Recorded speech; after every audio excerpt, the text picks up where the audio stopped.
Thank you for tuning in to the Prehab Audio Experience. This is your host, Dr. Dillon Caswell. Today's episode is all about the sacroiliac joint. What's the narrative surrounding this joint and potentially dysfunction? How much movement does it actually have? Can it pop out and be put back in? What's the association between ligament laxity and sacroiliac joint pain? All of this and more answered on this episode. Hope you enjoy. Today's show is sponsored by the Prehab app. This is not just an app, but a solution. You have the opportunity to take control of your rehab, prehab, fitness, and performance needs, all from the palm of your hand. The app is available for download on the App Store for both Apple and Android users. Also, a free 7-day trial is available. Don't wait. Start taking control of your movement health today. You don't want to look like the picture of health on the outside, but have no idea what's happening on the inside. Our podcast sponsor, InsideTracker, is here to help. It was created by experts in aging, genetics, and biometrics from Harvard, Tufts, and MIT. InsideTracker provides personalized health analysis and clear recommendations from 44 tested biomarkers, plus an action plan on how to make changes to live a healthier and longer life. Along with accepting nearly all forms of payment, you can use your HSA, HRA, and FSA to buy any InsideTracker plan, and for a limited time, you will get 20% off the entire store when using the code PREHAB. You can visit the website by visiting InsideTracker.com/prehab or check the link down in the show notes. Go and check out a plan, enjoy 20% off, and start optimizing your health from the inside out. Prehabbers, welcome back to the Prehab Audio Experience. Today's episode, we're going to talk about the toughest structure in the world, or one of the toughest structures. You might be saying, well, it must be a triangle, so it must be a pyramid. And we're actually going to take a different approach to this because Popular Mechanics has ranked this building as the toughest building in the world. What building is that? It is the Taipei 101 Tower. This building lives pretty close. It's 660 feet away from a major fault line. It's in a typhoon-prone area. This building can withstand a wind gust up to 145 miles per hour. How does it do it? One, from its structure. Two, it has a damper on it. This damper weighs near 17 tons, and then it has hydraulic cylinders near the top, and it helps to withstand some of these incredible forces it takes from wind gusts and from earth vibrations.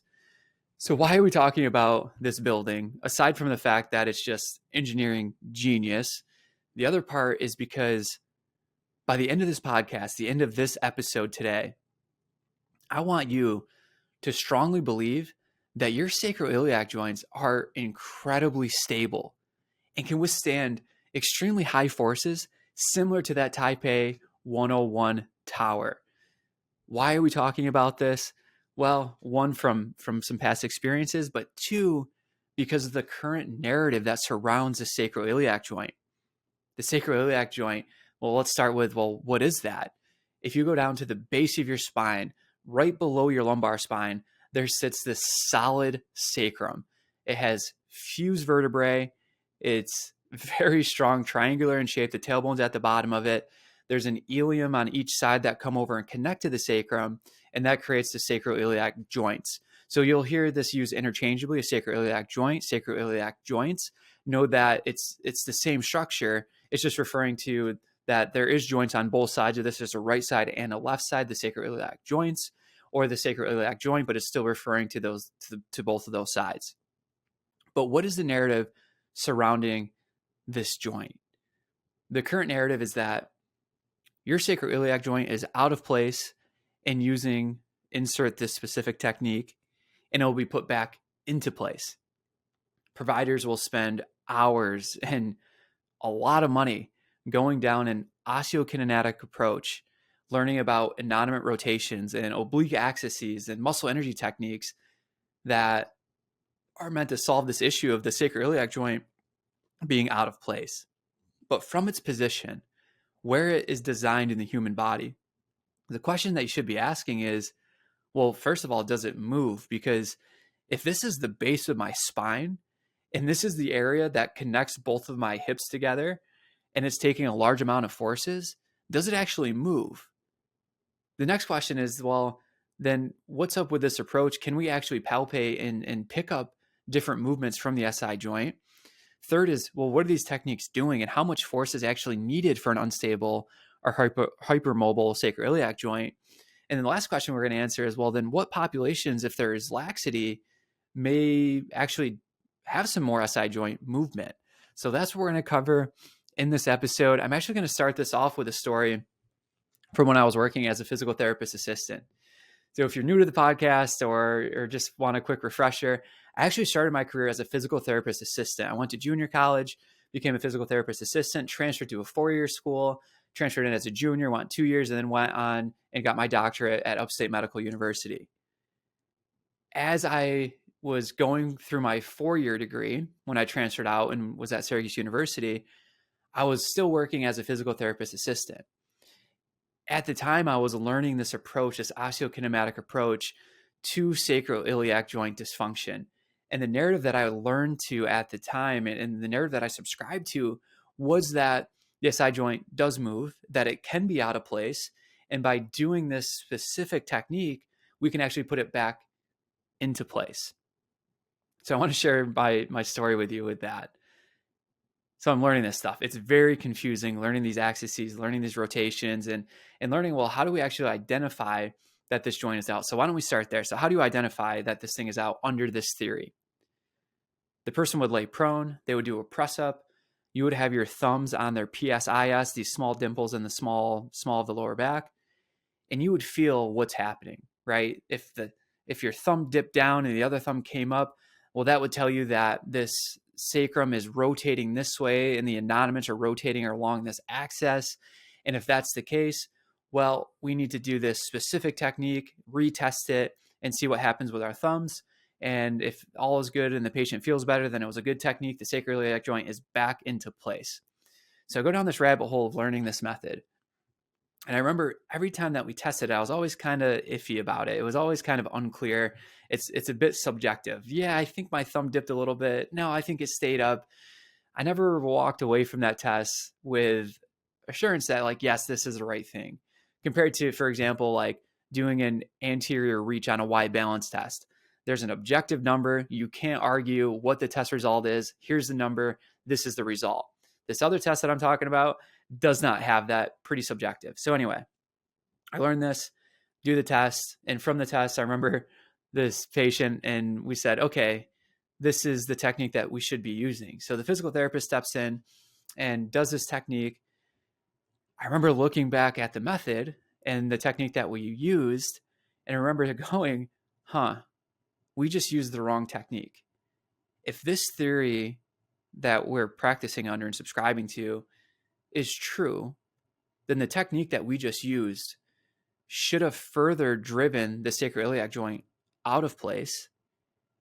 And if that is what's creating this person's pain, then they should have more discomfort after this technique. And what happened was the opposite. The person, after we did the wrong technique, the person got off the table and said, "Oh, I feel so much better. That's exactly what I needed." And I just remember people coming in time after time again and saying, "Oh, yeah, no, my SI joint's out. I just need that technique and then I'll be good to go. I'll be good to go on my way. So just pop that thing back in for me and I'm good to go." Thankfully, at this point now, I'm in grad school and I'm learning a little bit more. I'm learning how to actually look at the evidence, how to thumb through the evidence and learn like what is true and what is not true. Shout out to Dr. Dolphin, who at Upstate Medical University has been an incredible professor, incredible mentor, has really helped to push the physical therapy field forward, really opened my eyes to this. She came in, was giving a lecture on the sacroiliac joint, and really challenged all the beliefs that I had, all the things that I was doing, because this is what I was taught at the time. I was doing the best that I could with the evidence that I had. And there was a whole other world of evidence that I just didn't know about because I didn't know how to actually look at the evidence. So she brought it in, did this beautiful lecture on the sacroiliac joint, really challenged me, really challenged my beliefs, dove into that evidence more and more, and learned a lot. Completely had to change my practice and learn that, man, I shouldn't have taken all this time learning this osteokinematic approach and upslips and downslips and anatomies rotating this way and that way, because the evidence doesn't really support that. But let's dive into that a little bit, because I hope that this episode can challenge you if you do have that belief system that your sacroiliac joint is out. And I want you to believe that, well, maybe I need to change that, because this structure was designed incredibly to be strong and stable. So how could it just be out? So let's dive into it. I want to present that evidence to you that was presented to me and from the research that we've done to give you this so that you can look at it and then make your own decisions. But let's start with, do the sacroiliac joints move? Does it actually have movement at all? Or is it completely fused? Because the vertebrae of the sacrum are fused, but what about the joints themselves? So the answer to that is that yes, the SI joints do move, but it's very small. In non-weight bearing position, we're looking at 2.5 degrees. In a weight bearing position, we're looking at 0.2 degrees. So weight bearing 0.2 degrees, very, very small. When we look at this, I want to, again, just look at the overall structure of the sacrum, of the sacroiliac joint. It's the anchor of the spine and the pelvic and thereby the hips. If you have an anchor that's holding your boat, would you want a floppy one that moves all over the place, or a strong one that's stable and is able to keep you stable when strong currents are coming on, right? You don't want the anchor that's just going to let you go. You want the anchor that's going to hold you there, that's going to be strong and stable. And to do that, the sacrum itself consists of 5 naturally fused vertebrae, again, for stability. And guess what? The older that you get, the more fused that your sacrum is going to become. I've been seeing this out there more and more of SI joint fusion surgeries. And I'm like, man, this is kind of ridiculous, because if we just look at what's going to happen with the natural aging process, it's going to fuse itself as the person gets older. So like maybe these surgeries have a time and place if someone has a ton of laxity, but for most people, that's not the case. Let's take that quick BRB break and hear a word from our sponsor, InsideTracker. We all know our chronological age, but do you know your biological age? Your biological age is at the rate of which you are aging. You can be chronologically 30, but biologically going on 50, or chronologically 80, going on biologically 50. How do you find out your biological age? Assess versus guess. Our podcast sponsor, InsideTracker, will use in-depth analysis, checking over 40 biomarkers to determine your biological age and provide an action plan for you to biologically age the way that you desire. Visit InsideTracker.com/prehab or go to the show notes and click the link, and it will bring you to the webpage to enjoy 20% off the entire store for a limited time only. All right, let's take that deep breath.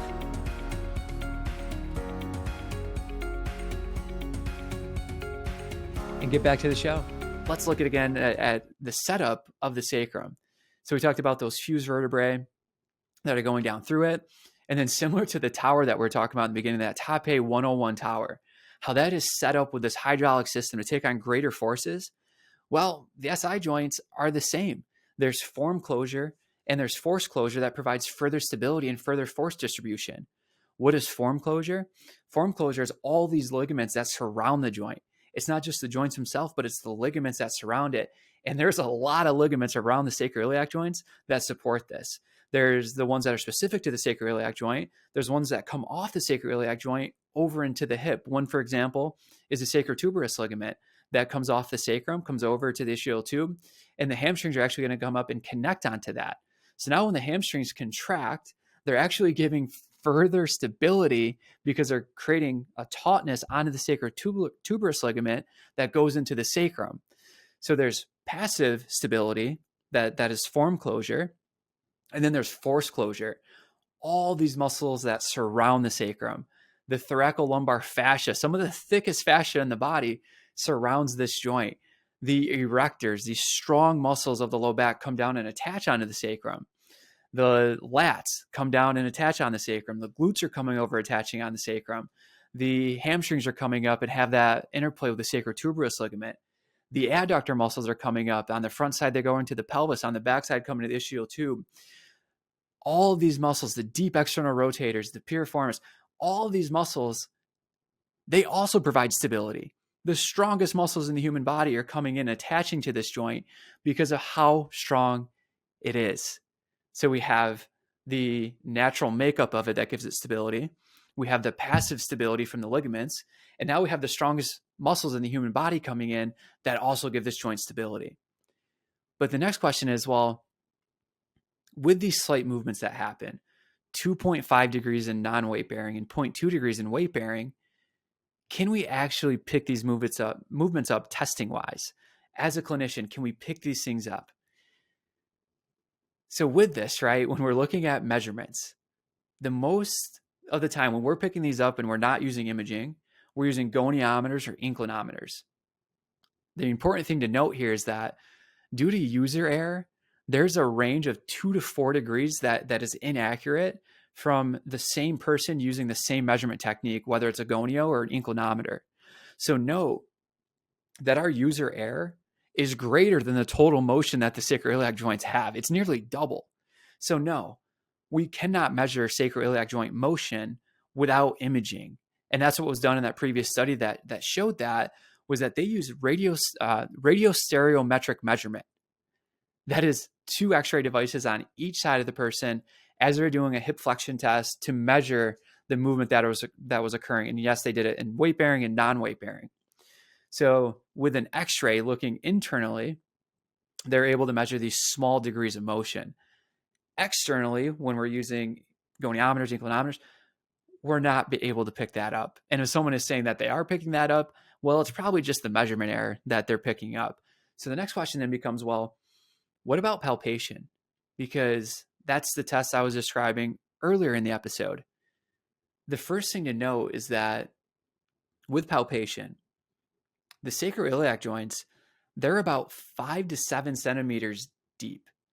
They're covered by these extremely strong ligaments, these extremely strong muscle and tendon bellies, and that thoracolumbar fascia, which makes it extremely unlikely that we're feeling the joints themselves. They're 5 to 7 centimeters deep. We'd have to be pushing pretty heavily to get down to that area.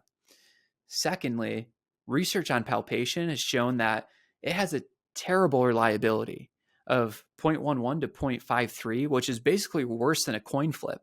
And this was research that was from the thoracic spine, which is an area that's a little bit more superficial and easier, I would say easier to palpate versus the sacroiliac joint. Lastly, other research on sacroiliac joint mobility, which was done by van der Werf et al. And if you're interested in sacroiliac joint research, van der Werf and their group has been pumping out research in this area for a while. But in one of their research studies, they concluded there's no evidence on which to base acceptance of mobility tests of the sacroiliac joint into daily clinical practice, which was done in the year 2000. 23 years later, we still have people being taught that their sacroiliac joints are hypermobile and out of place. So let's ask that next question then. Well, how much force would it actually take for it to be out of place? How much would it take for an unstable or hypermobile sacroiliac joint? And the forces that we're using for a muscle energy technique, are they anywhere near that? I'm going to take a simple answer to this because it's pretty interesting. There's reports from medical professionals in the emergency room that a person can have a shattered pelvis from a significant accident, like a car accident, but the sacroiliac joint was the only part that remained in place. So shattered pelvis, but the sacroiliac joint, the anchor was still in place.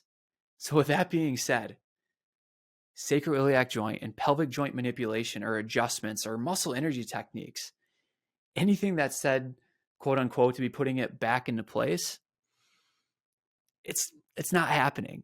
It takes a lot of force to do that. And secondarily, one, it was never out of place in the beginning. And to back this statement with some more research, I recommend checking out this article, Toledo et al. 2020. It's in the Journal of Bodywork and Movement Therapy. The article, it's called High Velocity, Low Amplitude Manipulation Does Not Alter Three-Dimensional Position of the Sacroiliac Joint in Healthy Men. You got to love when the title kind of has the conclusion in the research. But again, that's not enough. Dive into that article, see how they got these results. And I think you'll subscribe to what their title is saying. But it leads into the next question, because again, this is saying that the high velocity, low amplitude manipulation and adjustment and manipulation does not alter three-dimensional position of the SI joint in healthy men. But what about women? What about women that have ligament laxity due to pregnancy? This area of the literature on the subject, I have to admit, it really challenged me. And I'm hoping that it will challenge your beliefs in a healthy way as well. I was wondering or thinking of, well, yeah, the SI joint pain, it tends to be the most common in the population of pregnant women because of ligament laxity.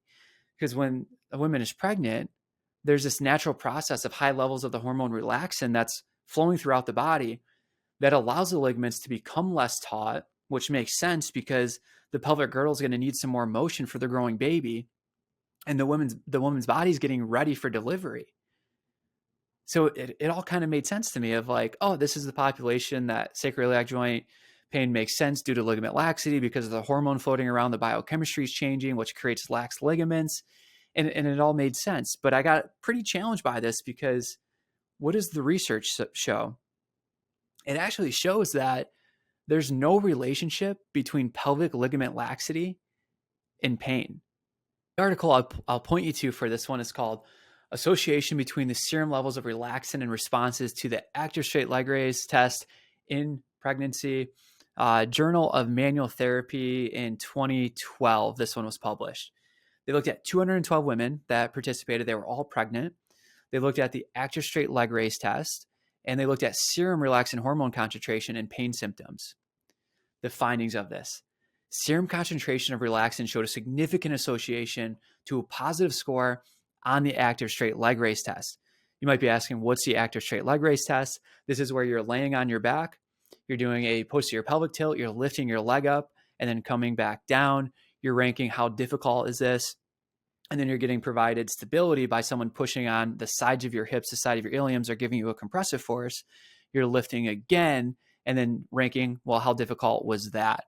So that's the test that they used. They looked at the concentration of relaxin. They looked at Active Straight Leg Raise Test. They found a positive association to serum relaxin and score on the Active Straight Leg Raise Test. But they found no significant associations to responses of pain provocation tests, pain intensity, or disability rating index. The results indicated that relaxin contributes to laxity of pelvic joints in pregnancy, yet there's no evidence of relaxin having an impact on symptoms or perceived disability. Which was really surprising to learn this because I would always thought that, oh, it makes sense of why the pregnant population may have sacroiliac joint pain because of the laxity that's surrounding the most stable part of the human body. But it ends up, the research is showing that's not the case. And this is just one article that was presented, but there's much more. There's much more showing that, well, this is not the case, that something else is creating this. Which brings up the last question as we wrap up today's episode.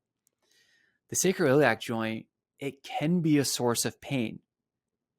But if it's not due to lax ligaments, if it's not due to hypermobility, if it's not due from it being quote unquote out of place,